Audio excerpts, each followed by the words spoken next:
Bem-vindo aos Sussurros do Imaginário. Nosso canal é totalmente dedicado a audiobooks, proporcionando uma experiência imersiva para todos os amantes de boas histórias. Aqui, você pode relaxar e deixar sua imaginação fluir enquanto escuta os melhores títulos literários. Dica especial: para uma experiência ainda mais completa, recomendamos que você acompanhe o audiobook com o livro físico ou o e-book. Dessa forma, você poderá desfrutar tanto da narrativa quanto do texto original, unindo os dois mundos. Pedimos desculpas especialmente aos deficientes visuais por quaisquer falhas que possam ocorrer nos audiobooks, como trechos em outras línguas, pequenos erros de narração ou tradução. Isso acontece porque utilizamos narração sintética para manter a produção dos áudios. Queremos ouvir você.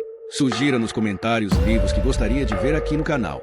Não se esqueça de curtir, comentar e se inscrever para ficar por dentro de todas as novidades.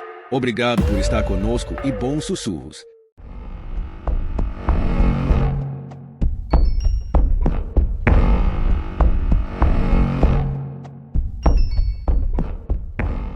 Desaparecimentos. 1991 a 1996. Locais variados. O desaparecimento de Marta Gregorski foi uma notícia importante por várias semanas porque ela era uma pequena celebridade no universo do xadrez, discípula de Kasparov qualificada como grande mestre aos 12 anos. Além disso, naqueles primeiros dias após o desmantelamento da URSS, o mundo ainda estava se adaptando às novas liberdades russas e havia uma sensação de que o sumiço de Marta e sua mãe deveria constituir um incidente internacional. Uma desculpa para mais um embate da Guerra Fria. Foi preciso algum tempo para todos perceberem que a ex-república soviética estava ocupada demais se desintegrando para prestar atenção. Boris Yeltsin andava para lá e para cá em cima de tanques, se esgoelando até ficar com a cara vermelha. Ex-agentes da KGB se acotovelavam para arrumar empregos bem pagos na máfia russa. Foi preciso semanas para alguém se lembrar de apontar o dedo para o ocidente decadente e assolado pelo crime. Ainda assim, as acusações não foram lá muito vigorosas. Uma funcionária da recepção do Hilton Doubletree à margem do rio Charles tinha visto Marta e a mãe saírem por uma porta giratória pouco antes das 6 horas de uma tarde quente de chuva fina. As duas eram aguardadas em Harvard para um jantar e estavam se dirigindo para o carro que viera buscá-las. Pelo vidro molhado da fachada do hotel, a funcionária tinha visto Marta e em seguida a mãe embarcarem em um veículo preto. Achava que o automóvel tinha estribo, pois vira a menina russa dar um passo para cima antes de se acomodar no banco de trás. Estava escuro lá fora, porém, e a mulher falava ao telefone com o hóspede puto da vida porque não conseguia abrir o frigobar. Logo ela não tinha reparado em mais nada. Uma coisa era certa: as Gregorskis não tinham embarcado no carro certo, o Towncar alugado para buscá-las. O chofer, um senhor de 62 anos chamado Roger Silman, estava estacionado bem no final do acesso de veículos, sem condição de pegá-las. Desacordado, continuaria dormindo ao volante até quase meia-noite. Despertou enjoado e atordoado, mas supôs que tivesse apenas pegado no sono, o que não era do seu feitio, e que as duas tivessem pegado um táxi. Só começou a se perguntar se algo mais teria acontecido na manhã seguinte e só entrou em contato com a polícia porque não conseguiu falar com as Gregorskis no hotel. Silman foi interrogado pelo FBI 10 vezes em 10 semanas, mas sua história não mudou e ele nunca foi capaz de fornecer qualquer informação de valor. Afirmou estar ouvindo uma rádio esportiva, já que tinha tempo para matar. Chegará 40 minutos antes da hora marcada. Quando alguém bateu com o nó dos dedos no vidro de seu carro. Uma pessoa atarracada, de sobretudo preto, em pé debaixo da chuva. Silman baixara o vidro e então, nada, simplesmente nada. A noite havia se dissolvido como um floco de neve na ponta da língua. Silman tinha filhas e netas e ficava doente só de pensar que Marta e a mãe pudessem ter caído nas garras de algum filho da puta tipo Ted Bundy ou Charles Manson, que iria abusar delas até matar as duas. Não conseguia dormir e tinha pesadelos nos quais a menina jogava xadrez com os dedos decepados da mãe. Fez força, muita força para se lembrar de alguma coisa, qualquer coisa. Porém, só mais um detalhe lhe vinha à mente. Pão de mel, sussurrou para um agente de investigação federal de rosto marcado pela acne. Pão de mel? Silman fitou seu interrogador com um olhar impotente. Acho que, quando eu estava desmaiado, devo ter sonhado com o pão de mel da minha mãe. Vai ver, o cara que bateu no vidro estava comendo um. Bom, o senhor ajudou muito. Vamos lançar um chamado para prender o homem do pão de mel. Só não imagino que vá adiantar muito. Dizem por aí que é impossível capturá-lo. Em novembro de 1991, um adolescente de 14 anos chamado Rory M.C. Combes, aluno do primeiro ano do ensino médio na escola Gilman de Baltimore, deparou com um Rolls-Royce no estacionamento de seu alojamento. Estava a caminho do aeroporto, indo encontrar a família em Key West para passar o feriado de Ação de Graças, e pensou que o pai tivesse mandado aquele carro buscá-lo. Na realidade, o motorista do pai de Rory estava desmaiado dentro da sua limusine, a quase 1 quilômetro dali. Antulovic tinha parado em um posto 24 horas para abastecer e ir ao banheiro, mas não conseguia se lembrar de nada depois de ter enchido o tanque. Acordou à 1 da manhã na mala do próprio carro parado a centenas de metros do posto em um estacionamento público. Passou quase 5 horas chutando e gritando antes de um corredor matinal o ouvir e chamar a polícia. Um pedófilo de Baltimore confessou o crime e descreveu, com detalhes pornográficos, como havia molestado Rory antes de matá-lo por estrangulamento. No entanto, afirmava não se lembrar de onde enterrara o corpo e o resto de suas declarações não batia. Além de não ter acesso a um Rolls-Royce, ele não tinha carteira de habilitação válida. Quando a polícia enfim concluiu que o molestador de crianças era uma pista falsa, não passava de um pervertido que ficava excitado ao descrever uma agressão sexual a um menor, um homem que confessava coisas por tédio. Havia novos sequestros para investigar e o rastro do caso MC Combes já estava bem frio. Tanto o motorista de Rory quanto das Gregorski só tiveram seu sangue coletado para exame um dia inteiro após os sequestros e qualquer presença residual de sevoflurano em seu organismo passou despercebida. Por mais que tivessem traços em comum, o sumiço de Marta e o rapto de Rory nunca foram relacionados. Outra coisa em comum entre os dois casos, nenhuma das duas crianças jamais tornou a ser vista.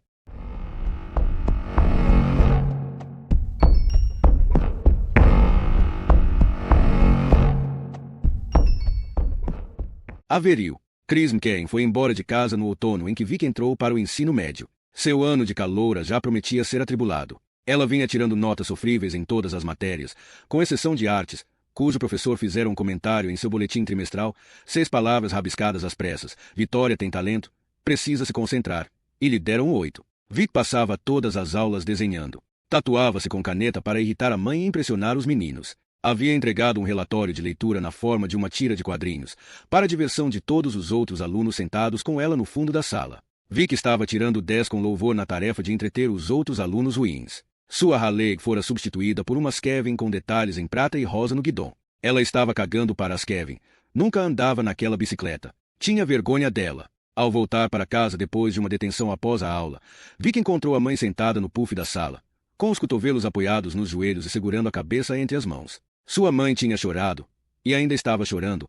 Lágrimas escorriam dos cantos de seus olhos vermelhos. Nessa situação, ela sempre ficava feia e velha. Mãe, o que houve? Seu pai ligou. Ele não vai voltar para casa hoje. Mãe, repetiu Vic, deixando a mochila deslizar do ombro e cair no chão. Como assim?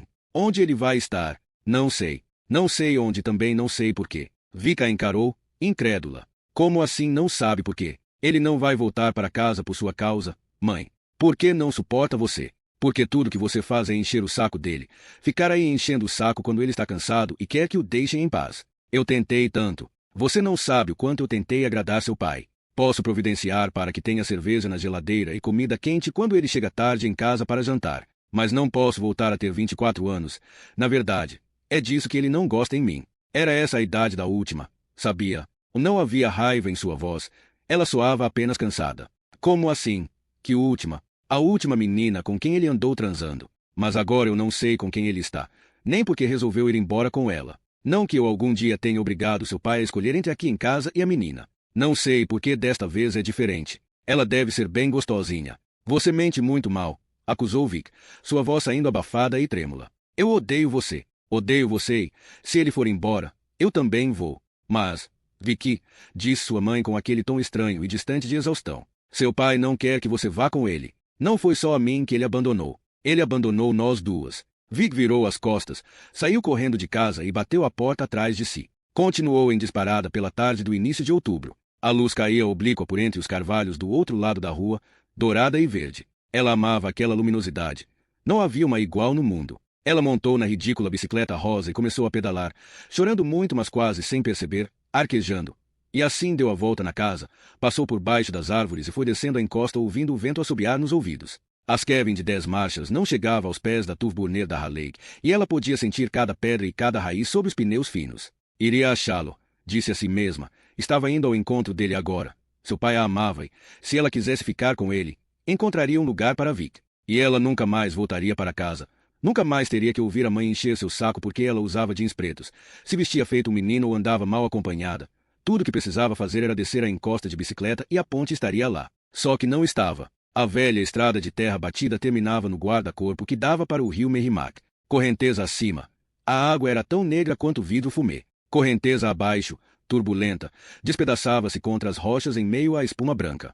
Tudo que restava do atalho eram 3 pilares de concreto manchado fincados no leito do rio, esfarelados no alto até deixar exposta a estrutura de metal. Vic avançou a toda em direção ao guarda-corpo, concentrando-se para fazer a ponte surgir. Logo antes de bater, porém, derrubou a bicicleta de propósito e derrapou no chão com a calça jeans. Não esperou para ver se tinha se machucado, mas se levantou com um pulo, empunhou a bicicleta com as 2 mãos e a jogou por cima do guarda-corpo. As Kevin caiu na longa encosta da margem, quicou e se espatifou na água rasa, onde ficou parada. Uma das rodas permaneceu para fora d'água, girando enlouquecida. Morcegos davam rasantes no crepúsculo cada vez mais denso. Vic foi mancando em direção ao norte, seguindo o curso do Merrimack, sem nenhum destino claro em mente. Por fim, em uma encosta na margem do rio, debaixo da rodovia 495, deixou-se cair na grama áspera em meio ao lixo. Sentia uma pontada na lateral do tronco. Carros chispavam e zuniam mais acima, criando uma vasta e trêmula harmonia na imensa ponte sob o Merrimack. Vic podia sentir os carros passando, uma vibração constante e curiosamente tranquilizadora na terra sob seus pés. Não pretendia pegar no sono ali, mas durante algum tempo, uns 20 minutos, cochilou, transportada para um estado de semiconsciência e sonho pelo rugido trovejante das motos que passavam ruidosas em grupos de 2 ou 3, uma gangue inteira de motoqueiros passeando na última noite aprazível do outono rumo aonde quer que suas rodas os levassem.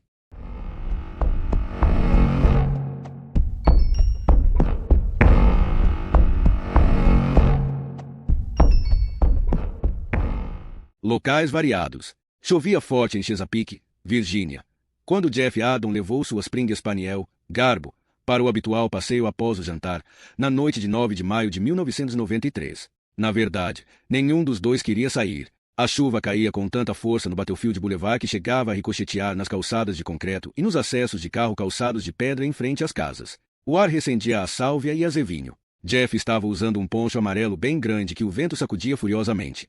Garbo afastou as patas traseiras e se agachou para urinar em uma postura patética. Seu pelo encaracolado pendia em nós encharcados. O passeio de Adam e Garbo os levou à espaçosa residência em estilo Tudor de Nancy Lee Martin, rica viúva mãe de uma menina de 9 anos.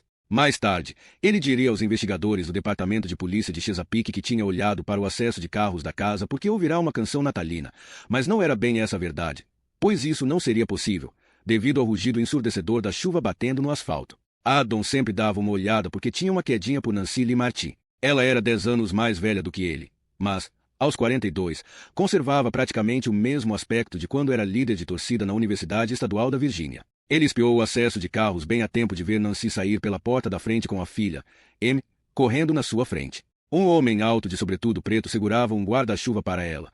As duas estavam usando vestidos colados ao corpo e lenços de seda. Adam se lembrou de ter ouvido sua mulher dizer que Nancy Lee iria participar de um evento de arrecadação de campanha para George Allen, que acabará de se lançar candidato a governador. Adam, que era dono de uma concessionária da Mercedes e conhecia bem carros, identificou aquele em que a vizinha entrou, um Rolls-Royce antigo, Phantom ou Wright, algum modelo dos anos 1930. Ele a chamou e ergueu a mão num cumprimento. Nancy talvez tenha acenado de volta, ele não teve certeza. Quando o motorista abriu a porta para ela entrar, Adam poderia jurar ter ouvido os acordes da canção natalina Little Drummer Boy entoados por um coro. Uma música esquisita para se escutar na primavera. Talvez até Nancy tivesse achado estranho, pois pareceu hesitar antes de subir no carro. Mas chovia forte e ela não hesitou por muito tempo. Adam seguiu seu caminho e, quando tornou a passar pela casa, o automóvel tinha sumido. Nancy e sua filha Amy nunca chegaram ao evento beneficente de George Allen. O motorista que deveria ter ido buscá-las, Malcolm Ackroyd, também desapareceu. O carro foi encontrado junto ao rio perto de Bainbridge Boulevard, com a porta do motorista aberta. Seu chapéu foi encontrado no mato à beira de água, encharcado de sangue. No final de maio de 1994 foi a vez de Jake Christensen, de 10 anos, natural de Buffalo, Nova York, que chegava sozinho de avião de Filadélfia, onde estudava em um colégio interno. Um motorista tinha ido pegá-lo, mas esse homem, que se chamava Bill Black, sofreu um infarte fatal ao volante da limusine estendida. Nunca ficou claro quem foi buscar Jake no aeroporto e o levou embora. A autópsia revelou que o coração de Bill Black havia parado de bater após absorver uma dose quase letal de um gás chamado sevoflurano. Era uma substância muito usada por dentistas. Uma boa inalada eliminava a percepção que a pessoa tinha da dor e a deixava altamente sugestionável. Em outras palavras, um zumbi. O sevoflurano não era muito fácil de obter. A pessoa precisava ser médica ou dentista registrada para comprá-lo. E parecia uma pista promissora. Mas as entrevistas com cirurgiões dentistas, seus funcionários em todo o estado, não deram em nada. Em 1995, foi a vez de Steve Conway e sua filha de 12 anos, Charlene, chamada pelos amigos de Charlie. Os dois estavam a caminho de um baile de pais e filhas em Plattsburgh, Nova York. Eles alugaram uma limusine estendida, mas o carro que apareceu em frente à sua casa foi um Rolls-Royce. Agatha, mãe de Charlie, beijou a filha na testa antes de a menina sair, disse-lhe para se divertir e nunca mais tornou a vê-la. Mas voltou a ver o marido. O corpo dele foi encontrado, com um tiro no olho esquerdo, atrás de uns arbustos junto à Interestadual 87. Apesar do estrago no rosto, ela não teve dificuldade de identificá-lo. Meses depois, no outono, o telefone tocou na casa dos Colons pouco depois das 2:30 da manhã e Agatha, não de todo desperta, atendeu. Ouviu um chiado e um crepitar, como se uma conexão de longa distância estivesse sendo estabelecida, e então várias crianças começaram a entoar a canção de Natal, De Faz Noel, com as vozinhas agudas e melodiosas trêmulas de risos. Agatha pensou ter escutado entre elas a voz da filha e começou a gritar: Charlie, Charlie, cadê você? Mas a filha não respondeu e, em poucos segundos, as crianças desligaram na sua cara. A companhia telefônica, porém, disse que nenhuma ligação tinha sido feita para sua casa nesse horário e a polícia descartou o ocorrido como a fantasia noturna de uma mulher perturbada. Cerca de 58 mil raptos de crianças por pessoas que não são seus parentes ocorrem anualmente nos Estados Unidos. No início dos anos 1990, os desaparecimentos de Martha Gregosky, Rory M.C. Combes, M. Martin, Jake Christensen, Charlene Conlon e dos adultos que sumiram junto, com poucas testemunhas, em estados distintos, sob condições diversas, só foram relacionados bem mais tarde. Apenas muito depois do que aconteceu com Vic M. Sequin nas mãos de Charlie Stalin Timmons III.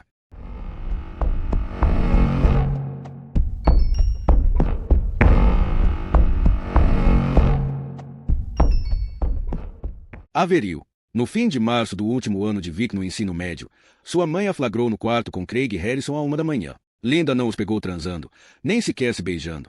Mas Craig tinha uma garrafa de Bacardi na mão e Vic estava bastante embriagada. Craig foi embora com um dar de ombros e um sorriso. Boa noite, senhora M. Sequin.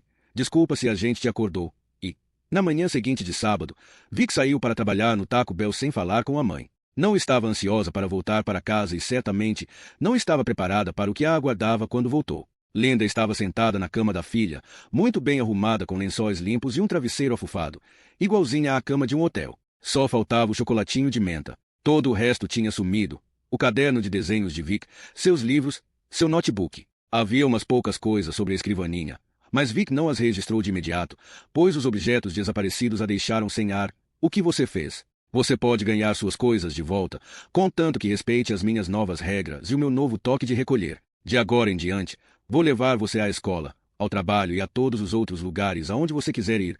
Você não tinha o direito. Encontrei umas coisas em uma das suas gavetas. Continuou Linda como se Vic não houvesse dito nada. Gostaria de ouvir sua explicação para elas. Linda meneou a cabeça para o outro lado do quarto. Vic se virou e, dessa vez, realmente viu o que havia em cima da sua escrivaninha. Um maço de cigarros, uma latinha de Altoids contendo o que pareciam balas vermelhas e cor de laranja, algumas garrafinhas de gin e 2 camisinhas sabor banana em invólucros roxos, sendo que um deles estava rasgado e vazio. Vic comprará as camisinhas na máquina de um hotel e abrirá uma para fazer um personagem em forma de balão, inflando-a e desenhando um rosto. Era o cara de pica. Fizera graça com ele na sala de aula do 3º período, fazendo passear sob a carteira enquanto o professor Jaffe estava no banheiro. Quando ele voltou, a sala cheirava tanto a banana que ele perguntou quem tinha levado uma torta, o que fez todos os alunos terem um acesso de riso. Craig havia deixado os cigarros lá uma noite em que fora visitá-la e Vic os guardara. Não fumava, ainda, mas gostava de tirar um cigarro do maço e ficar deitada na cama sentindo o cheiro doce de tabaco, o cheiro de Craig. Os comprimidos de êxtase eram o que Vic tomava para aguentar as noites em que não conseguia dormir, quando os pensamentos rodopiavam aos gritos por sua cabeça como um bando de morcegos enlouquecidos. Em algumas noites, fechava os olhos e via a ponte do atalho, um retângulo torto a se abrir para a escuridão.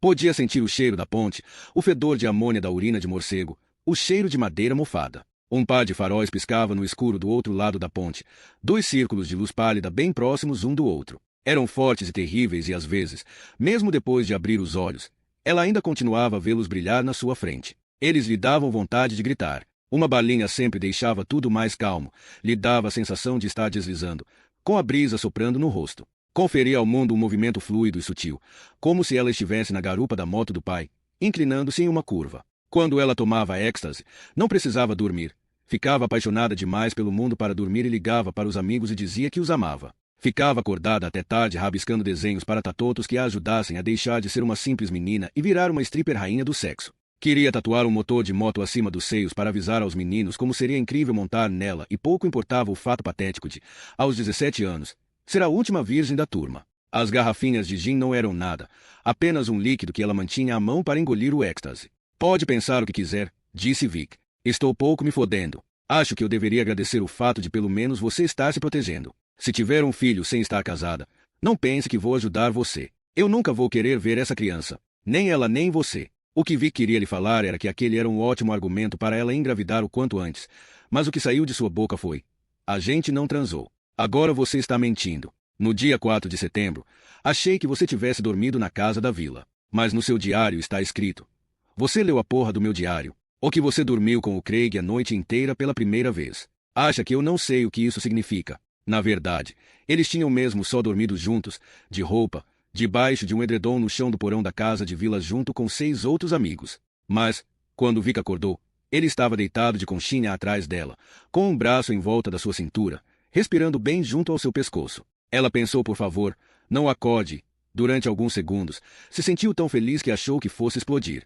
Significa que a gente trepou, mãe, falou, baixinho. Porque eu estava cansada de chupar o pau dele. Para mim não tinha graça nenhuma. O pouco de cor que restava no rosto de sua mãe se esvaiu. Vou deixar suas coisas trancadas, afirmou Linda. Pouco importa se tem quase 18 anos. Você mora debaixo do meu teto e vai viver segundo as minhas regras. Se conseguir respeitar o novo regulamento, daqui a alguns meses. Era isso que você fazia quando papai a decepcionava. Trancava a boceta por alguns meses para ver se ele respeitava o regulamento. Se eu tivesse um cinto de castidade aqui nesta casa, era em você que poria, pode acreditar. Sua putinha desbocada. Vic riu, um som descontrolado de agonia. Como você é monstruosa, vociferou. Foi a coisa mais cruel em que conseguiu pensar. Vou embora daqui. Se você sair, vai encontrar a porta trancada quando voltar. Mas Vic não escutou, pois já estava saindo do quarto.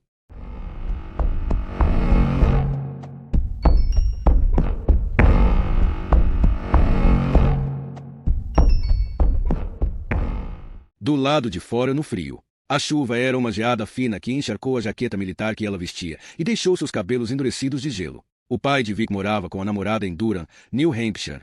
E havia um jeito de chegar lá usando o transporte público da região de Boston, pegar o trem de subúrbio até North Station, depois um trem da Amtrak. Mas custava um dinheirão que Vic não tinha. Mesmo assim, ela foi até a estação e ficou zanzando por lá um pouco, porque assim ficava a briga da chuva. Para quem poderia ligar e pedir o dinheiro da passagem?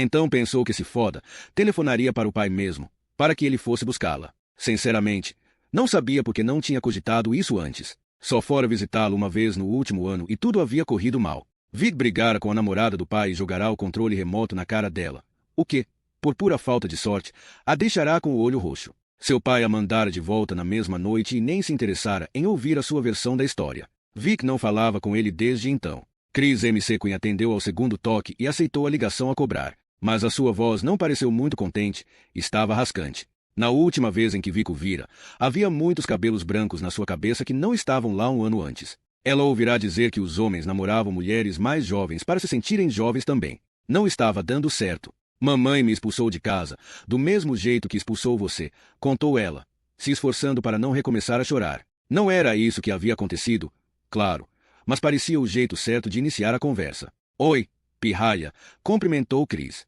Onde você está? Está tudo bem? Sua mãe me ligou e falou que você tinha saído de casa. Estou em uma estação de trem. Sem dinheiro. Pode vir me buscar. Pai, eu posso chamar um táxi para você. Sua mãe paga quando você chegar em casa. Eu não posso ir para casa. Vic, eu levaria 1 hora para chegar aí e já é meia-noite. Tenho que trabalhar amanhã às 5. Já devia estar na cama, mas fiquei ao telefone preocupado com você. Vic ouviu uma voz ao fundo, da namorada do pai, Tiffany. Chris, para cá ela não vem. Você precisa acertar os ponteiros com sua mãe agora, continuou Chris. Vic, eu não posso tomar partido. Você sabe disso. Para cá ela não vem, repetiu Tiffany com uma voz estridente, zangada. Quer mandar essa piranha calar a boca? Vociferou Vic. Oh não, respondeu seu pai, em um tom mais duro. E considerando que você bateu nela na última vez que esteve aqui, caralho. E nunca pediu desculpas, eu nunca encostei o dedo nessa vaca sem cérebro. Oh, tá bom. Vou desligar. Conversa encerrada. Por mim pode passar a noite debaixo da chuva. Porra. Você a escolheu em vez de mim. Escolheu essa mulher. Vá se fuder, pai. Descanse. Assim você vai estar pronto para detonar coisas amanhã. É isso que você faz melhor. Ela desligou. Pensou se poderia dormir em um banco da estação de trem, mas às 2 da manhã concluiu que seria impossível. Estava frio demais. Cogitou ligar a cobrar para a mãe e lhe pedir para mandar um táxi, mas a ideia de recorrer a ela era insuportável. Portanto, Vic andou até chegarem.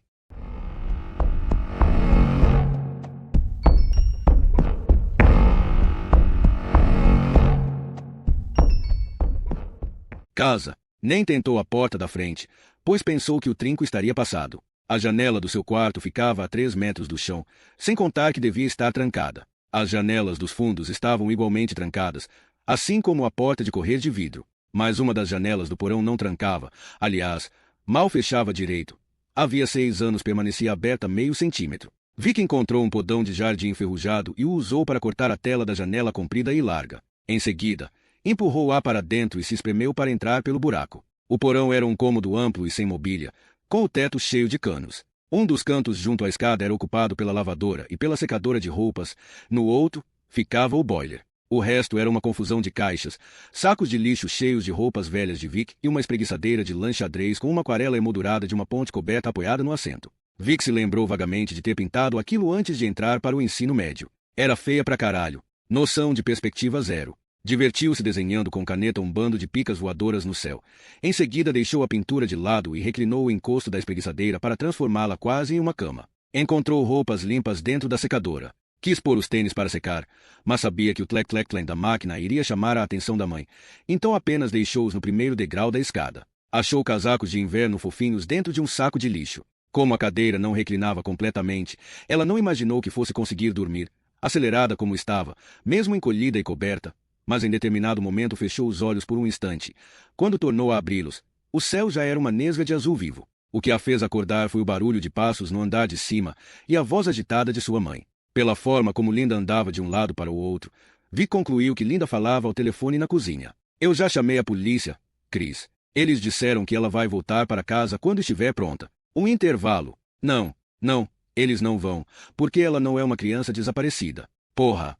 Chris, ela tem 17 anos. Eles não consideram nem que ela fugiu de casa. Vic estava prestes a se levantar da cadeira e subir, mas então pensou ela que se foda. Que se fodam eles dois. E tornou a se acomodar. No instante que tomou essa decisão, soube que era a coisa errada a fazer, que era horrível esconder-se ali embaixo enquanto a mãe enlouquecia de pânico lá em cima. Mas revistar o quarto da filha, ler seu diário, pegar coisas que ela havia comprado com o próprio dinheiro também eram coisas terríveis. E Vic às vezes tomava uma bala por culpa dos pais também, por terem se divorciado. Era culpa do pai por ter batido na mãe. Vic agora sabia que ele tinha feito isso. Não esquecera que o vira passando água na mão sob a torneira, no dia em que achará a pulseira de Linda. Mesmo que aquela vaca impertinente e dona da verdade tivesse merecido, o ato não se justificava. Vic queria ter uma bala agora. Tinha uma cartela na mochila, dentro do estojo, mas sua mochila estava lá em cima. Pensou se a mãe iria sair de casa à sua procura. Mas não é você quem está criando ela, Chris. Eu que estou. E sozinha.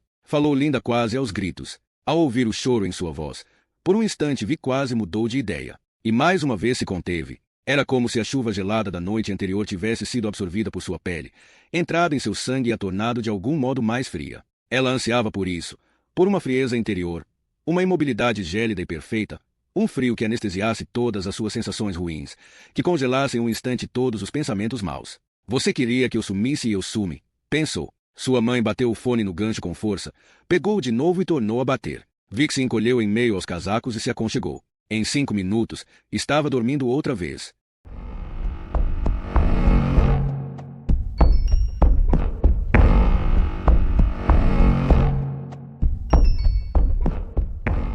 O porão. Veio e se tornou a despertar já no meio da tarde e a casa estava vazia. O silêncio à sua volta a fez entender isso, no mesmo instante que abriu os olhos. Sua mãe não suportava uma casa totalmente silenciosa.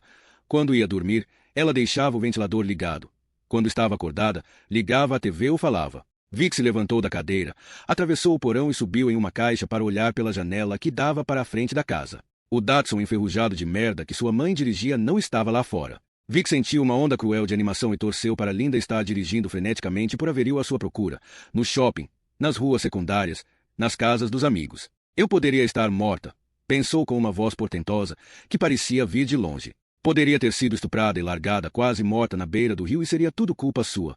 Sua vaca vil. A cabeça de Vic estava cheia de palavras como vil e portentosa. Ela podia até estar tirando notas ruins na escola, mas tinha lido Gerard Manley Hopkins e W. H. Auden e sabia que era 1 milhão de vezes mais inteligente que os pais. Pôs os tênis ainda úmidos na secadora ligada e subiu para devorar uma tigela de cereal com marshmallow em frente à TV. Pegou sua cartela de êxtase de emergência dentro do estojo. Em 20 minutos já estava se sentindo tranquila e descontraída. Ao fechar os olhos, teve a luxuriante sensação de deslizar feito um aviãozinho de papel soprado pelo vento. Ficou assistindo ao Travel Channel, e sempre que via um avião, estendia os braços feito 2 asas e fingia planar. Tomar êxtase era tão bom quanto andar depressa de noite em um conversível sem capota, com a diferença de que você não precisava se levantar do sofá para viajar. Vic lavou a tigela e a colher na pia. Secou-as e as recolocou no lugar. Desligou a TV. Pela luz enviesada que entrava por entre as árvores, pôde ver que estava ficando tarde. Voltou ao porão para verificar os tênis, mas ainda estavam molhados. Não soube o que fazer. Debaixo da escada encontrou sua velha raquete de tênis e uma lata de bolas. Pensou que poderia ficar jogando as bolas na parede por um tempo, mas primeiro precisava abrir espaço.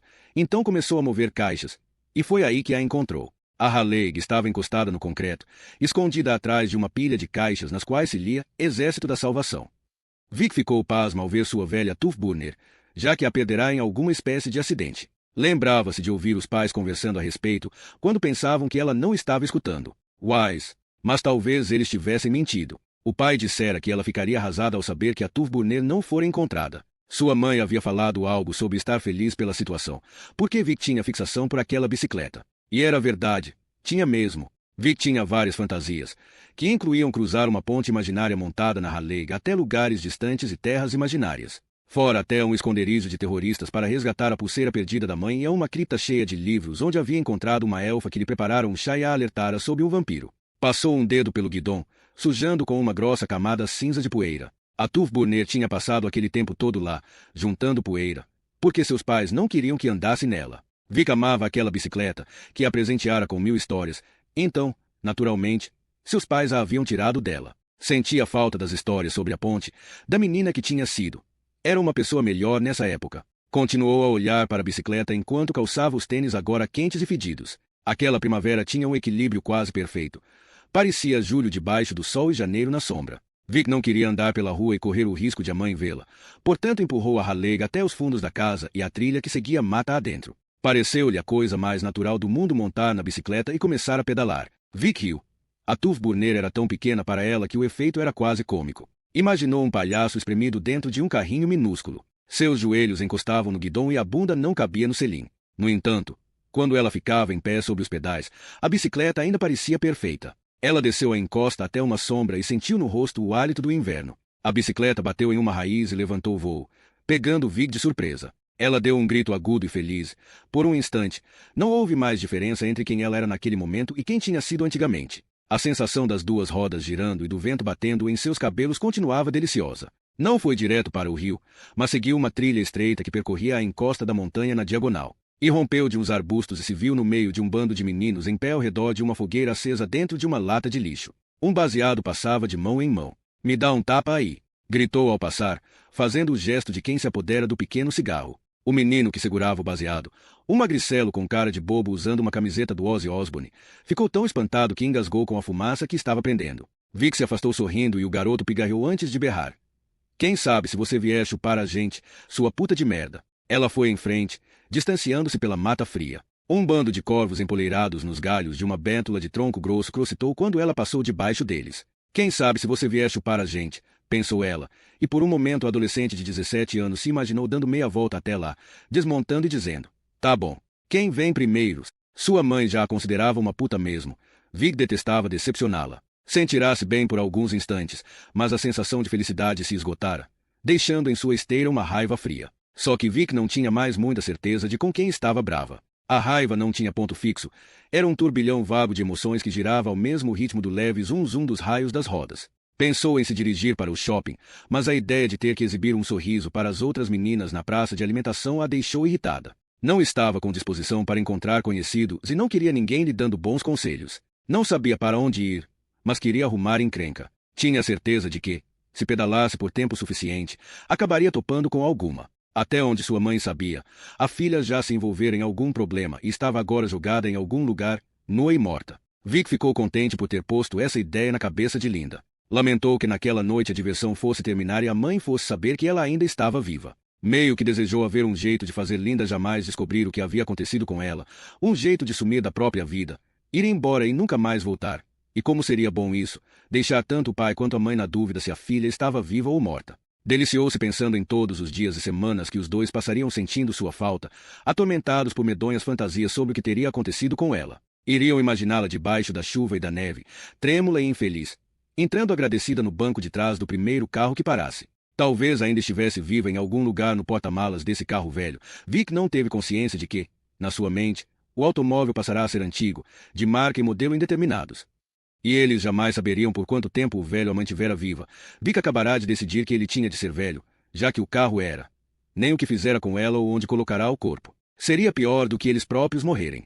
A essa altura, ela já estava na larga estrada de terra batida que ia dar no Merrimack. Bolotas de carvalho estouravam sob seus pneus. Ela ouviu o rio correndo mais à frente, derramando-se por seu leito de pedras. Aquele era um dos melhores barulhos do mundo e ela ergueu a cabeça para admirar a vista, mas a ponte do atalho atrapalhou sua linha de visão. Vic apertou o freio e deixou a Harley diminuir a velocidade devagar até parar. A ponte estava em estado ainda pior do que na sua lembrança.